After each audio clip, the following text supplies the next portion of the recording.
अस्सलाम वालेकुम नाज़रीन, प्रोग्राम बिनते हवा में आऊं आहियां ज़ाहिदा ताज जबड़ो। नाज़रीन, समाज में जेकॾहिं कमु कंदड़ असांजा सभई बि माण्हू जेके समाजी तौर ते कमु कनि था, अॻभरा थियनि था, या उहे वर्कर जेके फलाही तौर ते अॻियां अचनि था, जेकॾहिं उन्हनि खे समाज में सही मोट न मिले या समाज उन्हनि खे हिकिड़े नेगेटिव पर्पस खां ॾिसे या ईअं चऊं त मनफ़ी तौर ते उन्हनि खे वठे त उन्हनि जी सोच यकीनन हिकु हंधि बीहजी वेंदी। केतिरा अहिड़ा वाक़िया थियनि था, असांजी औरतूं जेके समाजी तौर ते कमु कनि थियूं उन्हनि खे मौक़िया चैलेंजिस नथा मिलनि ऐं पोइ केतिरनि जायुनि ते उन्हनि खे रोकियो वञे थो। इहा उन्हनि जी जेका रोक थिए थी उन्हनि सां उन्हनि खे केतिरो नुक़सानु पहुचे थो। जेकॾहिं हिकु समाजी वर्कर औरत आहे, उनखे जेकॾहिं नुक़सानु थिए थो या समाज उनखे नुक़सानु पहुचाए थो या कुझु मुहरिक उनखे नुक़सानु पहुचाइनि था त लाज़मी ॻाल्हि आहे उनजो समाज ते बि असरु पवंदो। त असांजे समाज में इहे मौक़िया छो था ईअं अहिड़ा अची वञनि या अहिड़ा वाक़िया छो था अची वञनि जो औरतुनि खे अहिड़े चैलेंजिस खे मुंहुं ॾियणो पवे थो। मुंहिंजे प्रोग्राम में इहो ई टॉपिक आहे त समाजी कमु कंदड़ औरतुनि जा चैलेंजिस ऐं उन्हनि जा जेके मौक़िया उन्हनि खे नथा मिलनि या मिलनि था। इन सभिनी ॻाल्हियुनि ते असां अॼोके प्रोग्राम में ॻाल्हाईंदासीं, पर मूंखे ख़ुशी थींदी आहे बि मुंहिंजे प्रोग्राम में शामिलु थियो। जंहिंजो तरीक़ेकार इहो आहे त जेको नंबर अची रहियो आहे स्क्रीन ते उहो ई डायल कयो, लाइव कॉल्स कयो, सलाहूं ॾियो, तजवीज़ूं ॾियो। मुंहिंजा महिमान बि मौजूदु आहिनि, उन्हनि खां तव्हां सवाल बि करे सघंदा। मुंहिंजे महिमान में मुंहिंजे प्रोग्राम में जेका महिमान आयल आहे तिन सां तव्हां तारीफ़ कराईंदुसि। मुंहिंजी पहिरीं हिकिड़ी महिमान अॼु आई आहे, उहा आहे शहज़ादी भुरगड़ी। महिरबानी। शहज़ादी, तव्हां उस्ताद बि आहियो ऐं समाजी वर्कर बि आहियो, त असांजो जेको प्रोग्राम इन ते ई आहे त समाजी वर्कर जेके असांजी औरतूं आहिनि उन्हनि खे केतिरा मौक़ा मिलनि था या केतिरा उन्हनि खे चैलेंजिस आहिनि। तव्हां इहो ॿुधायो त असांजी जेका समाजी वर्कर आहे, जेका औरत आहे, उनखे कहिड़ा चैलेंजिस आहिनि जिन खे उहो मुंहुं थी ॾे, जिन खे उहो फेस थी करे जॾहिं ॿाहिरि थी निकिरे था? ज़ाहिदा, सभ खां पहिरीं त जेकॾहिं असां औरत जे हवाले सां ॻाल्हि ॿोल कयूं था त उनखे पहिरीं त घर में ई उन ते जेको अणबराबरी जो सलूक कयो वञे थो। हिकिड़ो त तालीम जे हवाले सां उनखे तालीम नथी ॾिनी वञे, ऐं वरी जेकॾहिं तालीम ॾिजे थी त उनखे ॿाहिरि वञण तां बार बार रोकियो वञे थो, चयो वञे थो, ऐं आज़ादी सां उहा ॿाहिरि नथी निकिरी सघे, कमु नथी करे सघे। पर जेकॾहिं उहा वरी ॿाहिरि निकिरे थी, चैलेंजिस त उनखे सभु तमामु घणा आहिनि। छाकाणि जो जॾहिं हिकु औरत ऐं ख़ासि तौर ते असां जहिड़ा जेके समाज आहिनि ऐं असां जहिड़ा जेके मुल्क आहिनि उन्हनि में औरत खे अॼु बि बराबरी जो हक़ न आहे। सही। उते इहो सम्झो वञे थो त ॿाहिरि जेके बि कमु आहिनि उहो मर्द सुठे तरीक़े सां करे सघे थो, पर ॾिठो वञे त औरत तमामु घणी ज़िमेदारी सां पंहिंजा कमु करे थी। जेके बि समाज जी ज़िमेदारियूं आहिनि उन्हनि खे अगरि किथे बि ॾिसंदासीं, हिकु उस्ताद जी हैसियत सां, हिकु समाजी वर्कर जी हैसियत सां, औरत तमामु घणो पाण खे अॻियां आंदो आहे। उन सां गॾु उहो घर खे बि संभाले थी।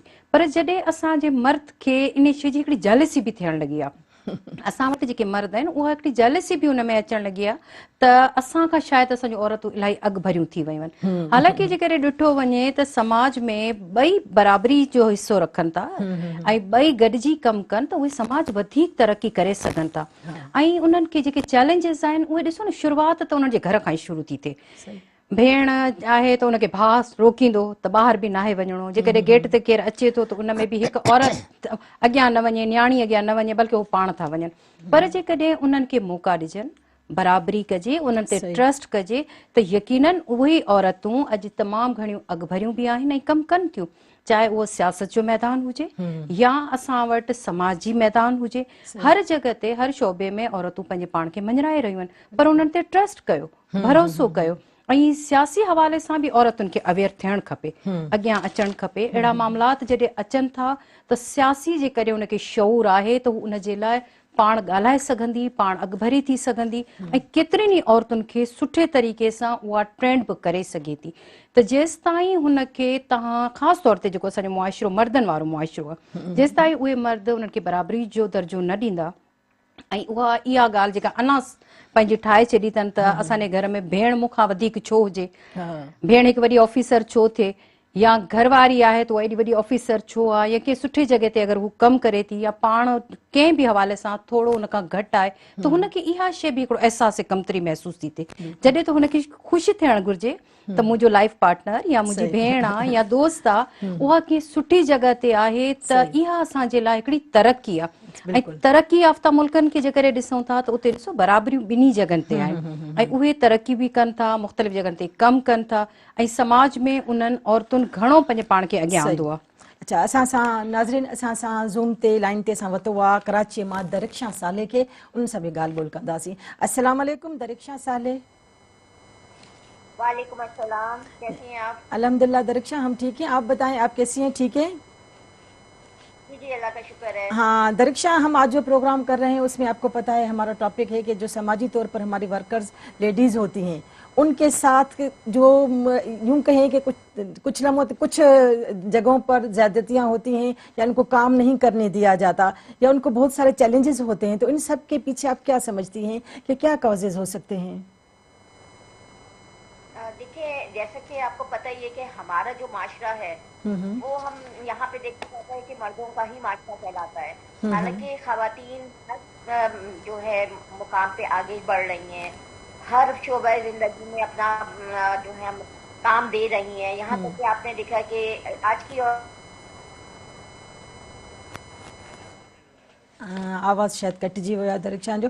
हाँ शहज़ादी, हाणे असां वरी जेकॾहिं मां सम्झंदी आहियां जेकॾहिं हिकु समाजी वर्कर औरत हुजे या मर्द आहे या कंहिं बि हुन सां तबिके सां हुनजो तालुक़ु आहे, त उनखे हिकिड़ो लिसानी या ॿिए कंहिं तौर ते हुन में हिकिड़ो फ़र्क़ु न रखियो वञे, हिकिड़ो डिफरेंस न रखियो वञे हुन में। जीअं हाणे साॻियो कराची में असां ॾिठोसीं, हाणे वेझड़ाईअ में सबा असलम जो हिकिड़ो ज़िक्र थियो आहे त हुनखे क़तलु कयो वियो सिर्फ़ु इन करे जो हुन हिकिड़े सकाफ़ती सिंधी प्रोग्राम में शिरकत कई या सिंधी कपिड़ा पाए उते आई, त उनखे इन न्याणीअ खे क़तलु कयो वियो। छा इहो तव्हांखे सही लॻे थो त अहिड़नि मौक़नि ते अहिड़नि माण्हुनि खे क़तलु कयो वञे जेके समाज लाइ क़दम अॻियां था वधाइनि?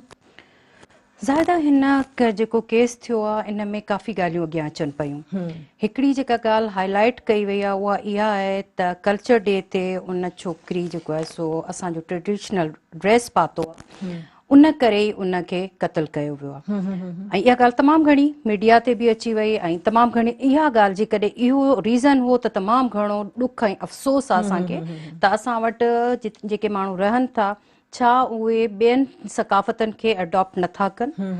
पर हाणे वरी कुझु टाइम थियो आहे त इहे ॻाल्हियूं कुझु ॿियूं बि आयूं आहिनि साम्हूं। शायदि तव्हां बि उन खां अवेयर हुजो त जीअं त उनजो कातिल झलियो वियो आहे, पकड़ियो आहे, ऐं उन इहा ॻाल्हि ॿुधाई आहे जेका ॻाल्हि मां थोरी देरि पहिरीं तव्हां सां कई पई, उहा जेलसी वारी, त हू जंहिं पाड़े में रहे थी, छो त ॻाल्हियूं काफ़ी निकितियूं।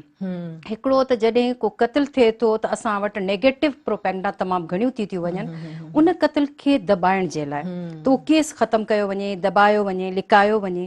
पर हे मीडिया जे तसलसल सां उहे ॻाल्हियूं ॿाहिरि अचनि थियूं, माण्हुनि खे अवाम खे उन जे बारे में ख़बर पए थी।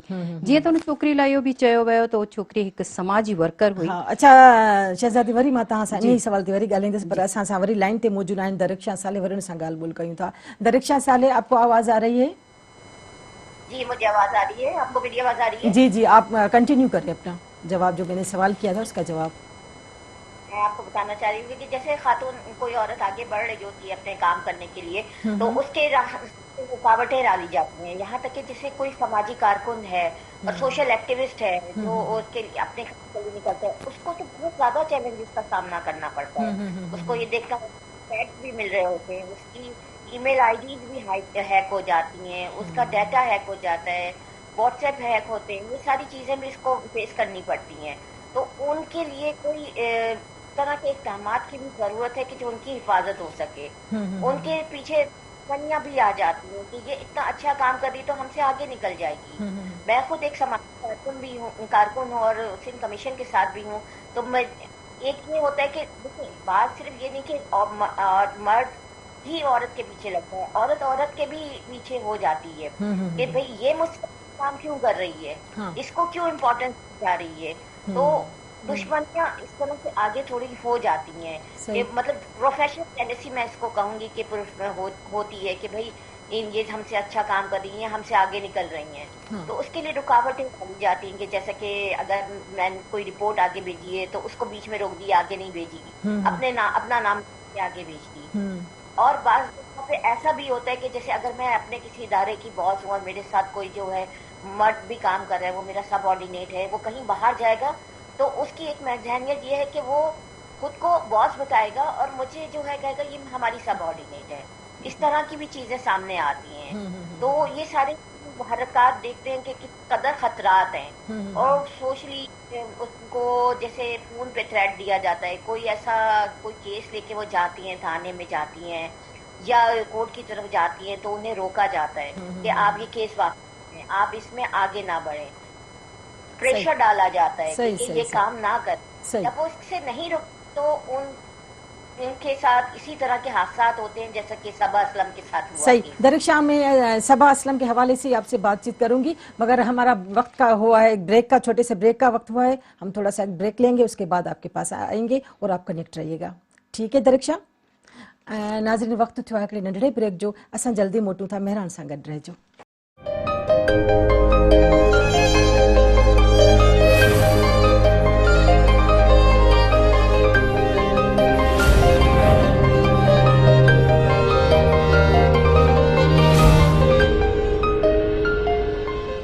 वेलकम बैक नाज़रीन, ॿीहर हाज़िर आहियूं बिनते हवा में। ऐं शहज़ादी भुरगड़ी असां ॻाल्हि पे कई से सबा असलम जी, समाजी वर्कर आहे ऐं उनखे क़तलु कयो वियो आहे, उन ते तव्हां ॻाल्हायो पिया। जी जी ज़ाहिदा त जीअं ई सबा असलम जो मर्डर थियो त काफ़ी ॻाल्हियूं साम्हूं आयूं। ठीकु आहे, असां वटि कुझु ॻाल्हियुनि खे वरी थोरो लसानी हवाले सां बि रंग ॾिनो वियो त हिन असांजे कल्चर डे जो जेको सिंध जो कल्चर हो 5 तारीख़ इहो मतिलबु ग़लति रंग ॾिनो वियो। ग़लति रंग ॾिनो वियो। उहे ॻाल्हियूं हाणे वरी ॿाहिरि सचियूं ॻाल्हियूं जेके आहिनि हक़ीक़तूं साम्हूं अचनि पियूं, त उनजे लाइ इहो चयो वियो त हुन लिबास छो जो पातो हुनजो आहे। मर्डरर बि मुंहिंजे ख्याल में अरेस्ट थी वियो आहे। जी जी, त उन बिल्कुलु ॿुधायो आहे। अरेस्ट थियो आहे ऐं उन जवाबदार इहे ॻाल्हियूं जवाबदार खां ई ख़बर पयूं आहिनि त पहिरीं इहो ई रंग ॾिनो वियो हो त हिन जेको सिंधी लिबास पातो आहे उन जे करे हिन खे मारियो वियो आहे। सही, पर हक़ीक़तूं ईअं न हुयूं। सिंध धरती में जेके बि रहनि था उन जे लाइ सिंधी सकाफ़त जो ॾींहुं उन्हनि सभिनी जे लाइ ऐं ॿियूं ॿोलियूं ॻाल्हाइण वारा बि सिंधी सकाफ़त जो ॾियारो मल्हाइनि था, ख़ुशि थियनि था, ॿारड़ा बि मल्हाइनि था। ऐं हीअ जेको हक़ीक़तूं हाणे साम्हूं अचनि पियूं उहो इहो ई जेलसी वारो जेको मां तव्हांखे थोरी देरि पहिरीं ॻाल्हि कई त उते उन जे पाड़े में हू हिकिड़ी छोकिरी तमामु घणी एक्टिव हुई, पंहिंजे पाड़े जा कमकार करणु ऐं को बि हिनखे कमु ॾिनो वेंदो हो त उहो कमु हो पाण ख़ुशीअ सां कंदी हुई त उनजी हिकिड़ी तारीफ़, ज़ाहिर आहे जेको कमु सुठो कंदो त उनजी तारीफ़ हूंदी। त हिन छोकिरे जे लाइ हिकिड़ो अफ़सोस त तमामु घणो थियो आहे त हिकु औरत खे जेको आहे उहा घर खां ॿाहिरि निकिरे थी ऐं हू कातिल इंतज़ार में आहे त हाणे निकिरंदी हुनखे ऐं छुरा हणी हुनखे क़तलु कयो वञे ऐं उन खां पोइ हू इहो सम्झे त मां कॾहिं जेको आहे सो मुंहिंजो हिसाब न थींदो, छाकाणि जो ॾिसो न कानून असां वटि पास थियल आहिनि, पर जेसि ताईं असां हाणे हिकिड़ी सभा जी ॻाल्हि नथा कयूं, ओवरऑल जेकॾहिं असां हिन ई महीने में ॻाल्हियूं या अगरि इन टॉपिक ते अचूं था त केतिरियूं ई असां जूं नियाणियूं जेके आहिनि इन्हनि खे मारियो वियो आहे।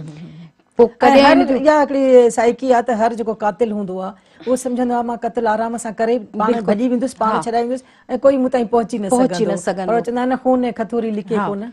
सो बहरहाल पोइ इहो थियो त हुनखे पकड़ में उहो आयो आहे ऐं उन ते असां त हाणे हिन पंहिंजे प्रोग्राम जे तसलसल सां बि इहो चवंदासीं त उनखे सख़्तु सज़ा ॾिनी वञे।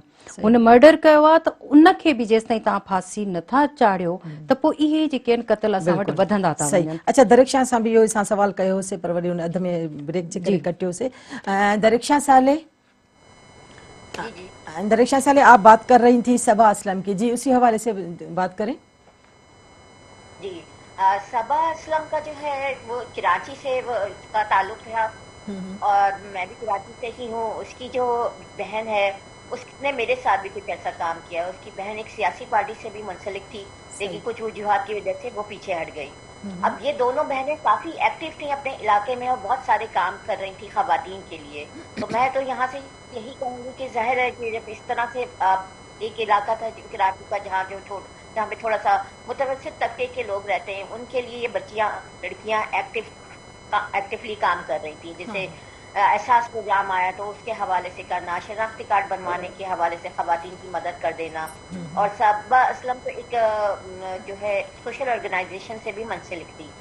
वो सुबह अपने काम के लिए निकलती है, जो जैसा कि हमने सुना और न्यूज़ जो खबरें आई उसमें था, तो रास्ते में ही उसको इसी तनाज़ा कोई कह सकते हैं या अपना जो प्रोफेशनल जेलसी, जैसे मैंने पहले भी आपको बताया, इनको ऐसा काम करते हुए नहीं देखा जा सकता था। तो उस लड़की ने बहुत सारे काम किए थे, तो वहाँ के इलाके के जो कुछ लोग थे उनको समझ नहीं आ रहे थे। जहाँ तक मेरी मालूमात है तो वहीं का एक लस्सी के इलाके का जो लड़का था, उसी ने उसको ऑफिस जाते हुए जो अपने काम के लिए निकली तो उसका मर्डर कर दिया। आप ये देखें कि सब जो वालदा हैं वो कैंसर की मरीजा हैं। अच्छा। मेरी एक साथी समाजी कारकुन 2 दिन तक जब उस सबा असलम का मर्डर हुआ उनके घर मुस्तकिल सुबह से शाम तक रही और उन्होंने देखा कि कैसे जो है एक घर जहाँ पे एक जवान लड़की का मर्डर हुआ है, एक मैयत है, आस पास लोग निकल रहे हैं और जो कातिल की फैमिली है वो उसी इलाके में रहती है और उनके घर के पास से इस तरह से गुजर रही कि जैसे उन्हें कोई डर खौफ ही नहीं है। लेकिन बहरहाल FIR दर्ज हुई उनकी 2-3 दिन बाद और वो उनका कातिल पकड़ा भी गया है। लेकिन ये एक सोच का मुकाम है और एक अलमिया है हमारे माशरे का कि हम खवातीन, हम औरतें अगर घरों से निकलें कुछ काम करने के लिए, कुछ समाज की खिदमत के लिए, तो हमारी जानों को खतरा है।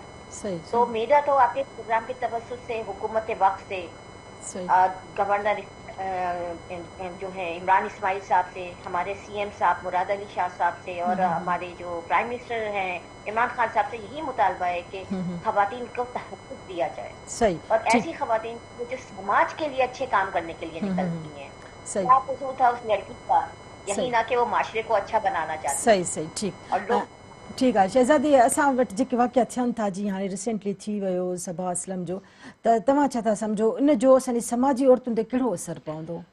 ज़ाहिर त बिल्कुलु असरु पवे थो ऐं हर इहा औरत सम्झे थी त शायदि जेके असां ॿाहिरि निकिरूं था, जीअं त हींअर असांजी लिस्नर असांखे जेका महिमान साथी आहे उन इहा ई ॻाल्हि ॿुधाई त असां जॾहिं मुआशिरे खे ठाहिण जे लाइ निकिरूं था, मुआशिरे जी भलाई जे लाइ निकिरूं था, हिन मुआशिरे खे बहितर करण लाइ निकिरूं था, कुझु सियासी औरतूं आहिनि ऐं कुझु समाजी औरतूं आहिनि, लेकिन उन्हनि जो मक़सदु इहो आहे त असांजो मुआशिरो बिल्ड थिए, तामीर थिए ऐं उन में जेके इहे हादसा था थियनि उहे थोरी मायूसी ज़रूरु पैदा कनि था।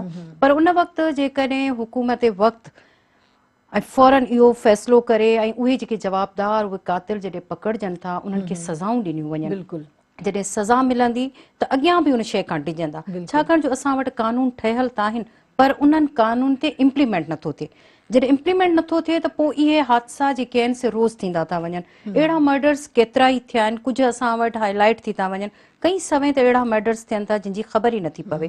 त जेकॾहिं का औरत ॿाहिरि निकिरे थी त हिकिड़ी ॻाल्हि त हुनजी हिफ़ाज़त, ॾिसो न हाणे हिफ़ाज़त जेकॾहिं मां हिकु सियासी वर्कर आहियां त को पुलिस वारो त मुंहिंजी हिफ़ाज़त कंदो न, मूंखे पंहिंजी हिफ़ाज़त पाण करणी आहे, पंहिंजो ख़्यालु रखिणो आहे। पर उन जे बावजूदि असांखे जेके बि तंज़ीमूं आहिनि, ख़ासि तौर ते असांजूं जेके सियासी तंज़ीमूं आहिनि, उन्हनि में इहो शऊर ॾियण जे लाइ ॿाहिरि निकिरनि थियूं ऐं उहे औरतुनि खे इहे जेके उन्हनि जा राइट्स या आहिनि, ख़ुदि जेका औरत आहे उहा बि डिॼी वई, लाज़मी ॻाल्हि ज़हन ते बि हिकिड़ो अहिड़ो इमेज अची हा वियो बिल्कुलु त मां ज़ाहिर आहे। कीअं निकिरंदसि ॿाहिरि, त मूंसां कुझु थी सघे थो। छो जो अहिड़ा माण्हू त हर मां सम्झी हर फील्ड में हूंदा ई हूंदा आहिनि ऐं हर माण्हू सम्झंदो आहे त अॻिले माण्हूअ जी नज़र मूंसां कीअं आहे, मुंहिंजो ख़ैरु ख़्वाह आहे या न। नाहे, या हा। उन छोकिरीअ जी हिन हाणे तव्हां चओ था न मदर जेका ई सा कैंसर जी मरीज़ आहे, हुन ॻाल्हि कई त अहिड़ी तरीक़े सां उन्हनि जा अहिड़ियूं छोकिरियूं जेके जिन सां अहिड़ा वाक़िया थियनि था त उन्हनि जा पेरेंट्स, उन्हनि जा वालिदेन डिॼी वेंदा हूंदा, चवंदा हूंदा न ई करिणो अहिड़ो कमु ई, अहिड़ो फलाह जे कम मां कहिड़ो फ़ाइदो, असांजे घर खे ई बाहि लॻे। सही, त पर ॾिसो न उन हूंदे बि कमु करिणो आहे। हाणे जेकॾहिं डिॼी सभु वेही रहनि त उहे कमु ख़तमु त न थी वेंदा, बिल्कुलु इहे कम दुनिया हलंदी रहंदी ऐं उन सां गॾु हिकिड़ो उत्साह पैदा थींदो, हिमत कंदासीं त बाबा असांखे कमु करिणो आहे, पंहिंजो बि ख़्यालु रखिणो आहे, हिफ़ाज़त बि करणी आहे ऐं माण्हुनि खे बि परखिणो आहे। जेकॾहिं असां ॾिसूं था त के असां सां ज़ाहिर आहे, जीअं हिन वक़्तु पंहिंजे हिन गेस्ट ॻाल्हि कई त जेलसी थिए थी, बिल्कुलु ऐं इहा हक़ीक़त आहे त जॾहिं तव्हां सुठो कमु कंदव त असांजे ख़िलाफ़ु काफ़ी ॻाल्हियूं थियनि थियूं ऐं अॻिते हली उहो काफ़ी वॾो नुक़सानु पहुचाए सघनि थियूं, पर वक़्त सां मुक़ाबिलो बि करिणो आहे ऐं हिमत हारणी कोन्हे का, हिमत करणी आहे ऐं अहिड़ा जेके बि केस थियनि उन ते असां सभिनी खे हिमत करे उन्हनि खे ख़ासि तौर पे जेके जवाबदार आहिनि उन्हनि खे सख़्त खां सख़्त सज़ा ॾियारी वञे। सही। दरिक्षा साल, आपसे मैं एक बात पूछना चाहूँगी कि हमारे यहाँ जो समाजी वर्कर्स औरतें हैं उनको फिजिकल प्रोटेक्शन नहीं मिल रही, इनके काजिज़ क्या हैं? देखिए मसला सारा यहाँ पे ये आता है कि एक वही बात जो अभी कही गई कि इधर जो है हमारे पास कानून तो बने हुए हैं, लेकिन उन पे इम्प्लीमेंट नहीं है। अब प्राइवेटली कोई अपने लिए गार्ड रखता है तो वो तो इतना आसान नहीं है हर एक के लिए रखना। तो मैं तो फिर यहाँ एक मशवरा अपनी तमाम बहनों को दूंगी जो हम समाजी कारकुन हैं, ना सिर्फ समाजी कारकुन बल्कि जो औरत भी काम करने के लिए घर से बाहर निकलती है उसको सेल्फ डिफेंस के जो है कोर्सेज जरूर करने चाहिए। अब मैं देखती हूँ कराची में काफी सारे इदारे हैं जो सिविल सोसाइटी के भी हैं जो गवर्नमेंट ऑफ सिंध के साथ इस तरह मिलकर छोटे छोटे जो है सेल्फ डिफेंस के कोर्सेज करवा रहे हैं। ये एक औरत के लिए बहुत है, हमारी बच्ची, हमारी लड़की, हम औरतें और हम ख़वातीन ये कोर्सेज सीखें ताकि हम खुद से अपना बचाव कर सकें। तो ये फिजिकल तहफ़्फ़ुज़ हम किससे मांगे? हुकूमत से तो रिक्वेस्ट कर सकते हैं कि वो हमें तहफ़्फ़ुज़ के लिए कवानीन बनाए जाते हैं, लेकिन उन कवानीन पे अमल नहीं दरामद होता। अब जैसे कि स्ट्रीट हरासमेंट का बिल भी जा चुका है, लेकिन अभी तक वो पास नहीं हुआ। वर्क प्लेस हरासमेंट का हुआ है, तो वो उस पे कुछ इतने ऐसे मसाइल हैं कि बास ये भी देखने में आता है कि उसका गलत इस्तेमाल भी हो जाता है। जेंडर बेस्ड वायलेंस के भी कवानीन हैं, डोमेस्टिक वायलेंस के भी हैं, सारे मौजूद हैं हमारे पास कवानीन। सही इम्प्लीमेंटेशन तो होता नहीं है, और अगर उसके ऊपर होता भी है तो वो प्रोसेस इतना लंबा हो जाता है कि इंसाफ मिलते मिलते बहुत देर हो जाती है। बिल्कुल तो सही हमें खुद करना है, सही। खुद इस तरह से चलना है। जैसे अगर हम मीडिया भी यूज करते हैं, सोशल मीडिया, व्हाट्सएप है, फेसबुक है, ईमेल आईडी है, तो उनकी भी हमें टेक्निक सीखनी है कि उनको हमने किस तरह से अपनी आईडीज को हैक होने। अच्छा दरख्शां, प्रोग्राम हमारा कंटिन्यू है, मगर थोड़ा सा ब्रेक लेंगे, फिर आपसे राब्ता रखते हैं, ठीक है? नाज़रीन, वक्त थियो आहे हिकिड़ी नंढड़ी साई जो असां जल्दी मोटूं था। महिराण सां गॾु रहिजो।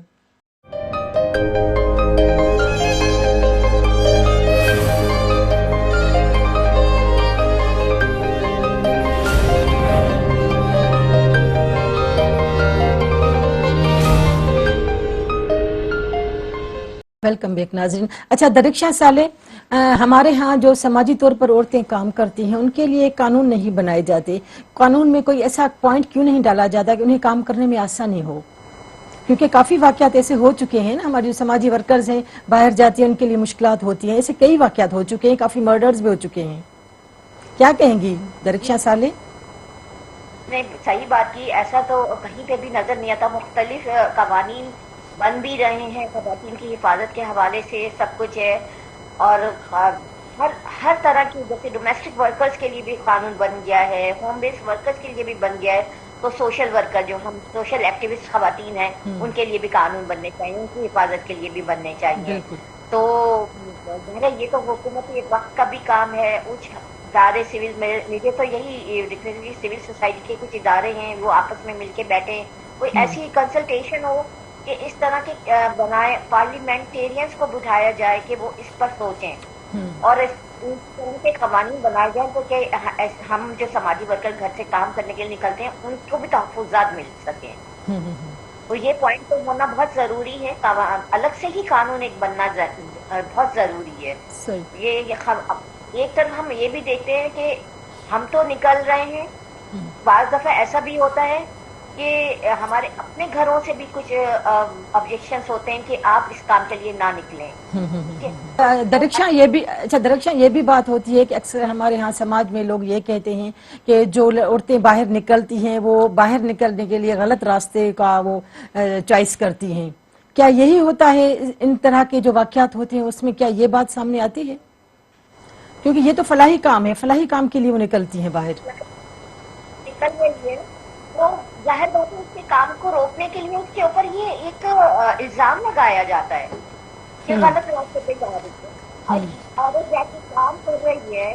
और मैं आपको बताऊं कि आप किसी घर पे आप जाएंगे तो अगर दरवाजा खोलने के लिए है तो औरत मर्द के लिए नहीं दरवाजा खोलेगी, औरत औरत के लिए भी खोलेगी, औरत औरत की बात ही अच्छे से समझेगी। तो ये हमारा समाज क्यों नहीं समझता है? औरत बाहर निकली है आपको जो है अच्छा माशरा बनाने के लिए, अच्छी तालीम देने के लिए, आपकी फलाह के काम करने के लिए, उसी के ऊपर इल्जाम लगा देते थे। वो ये तो यही हो गया ना, विक्टिम ब्लेमिंग वाला। जैसे सबा असलम पे वही इल्जाम लगाया कि ये तो गलत काम कर रही थी, गलत काम के लिए निकली। नहीं, ऐसा नहीं है। ये तो हमारा समाज भी, हमारा माशरा भी ऐसे इल्जाम लगाता है, नहीं है। अच्छा ठीक है दरख्शां, अभी और भी प्रोग्राम में थोड़ा सा वक्त है, बाकी कुछ और सवाल भी करते हैं। ठीक है दरख्शां, आप हमारे साथ रहिएगा। अच्छा शहज़ादी जी, असां वटि ॾिठो वेंदो आहे अक्सर इहो त जेके असांजे समाजी वर्कर्स आहिनि उन्हनि खे एतिरी प्रोटेक्शन न आहे, पर किथे वरी जेंडर बेस ते भी असां ॾिठा आहिनि मामला घणा थियनि था। हिकिड़ी आलिमी रिपोर्ट आई जेका जेंडर गैप जी पाकिस्तान जे हवाले सां, त उन में 156 मुल्कनि में 153 नंबर आहे पाकिस्तान जो। एॾो जेंडर गैप आहे असां वटि। हाणे 156 में जेकॾहिं 53 नंबर ते आहे त सोचो त केॾो वॾी हिकु नाइंसाफ़ी आहे औरत सां समाज में।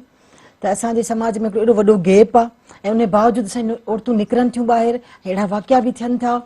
ॾिसो न, हाणे अधो अधु आबादी आहे पाकिस्तान जी औरतुनि जी। उन अधु त आबादी में बि असां 50% जेके आबादी रखूं था औरतूं, त उन मां बि चंद औरतूं ॿाहिरि हा, आहिनि, बिल्कुलु, चंद औरतूं बिल्कुलु, आहिनि बिल्कुलु। जेके असांजूं ॿाहिरि कमु कनि थियूं या सोशल एक्टिविस्ट हा। आहिनि या सियासी कम कनि थियूं, सियासी या समाजी तौर ते समाजी तमामु तौर घटि ते घटि तमामु औरतूं घटि जेके अचनि औरतूं थियूं, ॿाहिरि बिल्कुलु। निकिरनि थियूं, जेके निकिरनि थियूं त उहे असां सभिनी जे लाइ एज़ाज़ आहिनि हा, त बिल्कुलु। उहे औरतूं ॿाहिरि निकिरनि समाज थियूं, लाइ, ख़ुदि समाज खे समाज जी बहितर बहबूद करण लाइ लाइ। निकिरनि थियूं। ऐं जेकॾहिं हिकु फीमेल टीचर निकिरे थी त पंहिंजी तरबियत ॾिए थी पंहिंजे बचनि खे, पंहिंजी क़ौम थी ठाहे सुठी, बिल्कुलु। त उन हिसाब सां जेकॾहिं असां ॾिसूं था त उन में असांजूं औरतूं अॻे ई असां वटि घटि निकिरनि थियूं। ऐं ॿिए जेकॾहिं वरी अहिड़ा हादसा थियनि त उहे उन औरतुनि खे ॿाहिरि कढण खां ऐं उन्हनि खे डेॼारण ऐं अहिड़े तरीक़े जा वाक़ियात पेश कया था वञनि त जीअं उहे औरतूं डिॼी वेही रहनि। सही। पर औरत तमामु घणी हिमत वारी आहे, मौत त अचणी आहे, पर छो न कुझु कमु करे पोइ इज़त सां। पंहिंजी इज़त सां कमु कजे, पंहिंजे समाज लाइ कमु कजे, पंहिंजे क़ौम ऐं मुल्क इज़त जे जो लाइ कमु मौत कजे। खणिजे त उहो बहितर, सही। बिल्कुलु, ऐं इज़त जो ई मौत मिलंदो। इंशाअल्लाह, इंशाअल्लाह। पर जेकॾहिं अहिड़ा हादसा थियनि था उन्हनि ते तमामु घणो अफ़सोस बि आहे। ऐं सभ खां वधीक त असांजी गवर्नमेंट खे इन शइ ते ज़रूरु सोचणु खपे बिल्कुलु, बिल्कुलु। त जेका बि औरत ॿाहिरि निकिरे थी, छाकाणि जो वाखाण तमामु घणी थींदी आहे। तव्हां पाण बि हिकु प्रोग्राम कयो था, टीचर बि आयो, तव्हां ख़बर हूंदी त वाह वाह असांजी घणी हूंदी आहे। फेसबुक ते असां का बि अगरि पोस्ट था रखूं त उन पोस्ट खे पढ़ण जे बजाए, उन पोस्ट ते ॻाल्हाइण जे बजाए फौरन असांजा मैसेज असांजा भाउर भेणूं असांखे ॾींदा आहिनि, ब्यूटीफुल, सुहिणा बाबा तव्हांखे हुते ख़ूबसूरती जे लाइ न आहे चइबो, तव्हां उन शइ खे ॾिसो, पर्पस खे ॾिसो, उन ते उन ॻाल्हायो, कम बाबति उन ॿुधायो। कम जे बारे में ॿुधायो सही। त जेका सरगर्मी थिए थी, त इहे शयूं असांजूं नोट थियनि थियूं ऐं करणु खपनि। असांखे पंहिंजी औरतुनि खे हिते जेको बि आवाज़ ॿाहिरि वञे थो उन्हनि खे एतमाद करणु घुरिजे हाँ, ऐं बिल्कुल अॻिते वधणु घुरिजे। बिल्कुल। मेहरबानी शहजादी, तमाम आया प्रोग्राम में तमाम सुठी डिस्कशन थी। दरक्षा सालेह, आपने बहुत अच्छी बातें की, आपकी बहुत बड़ी मेहरबानी, आप प्रोग्राम में आई।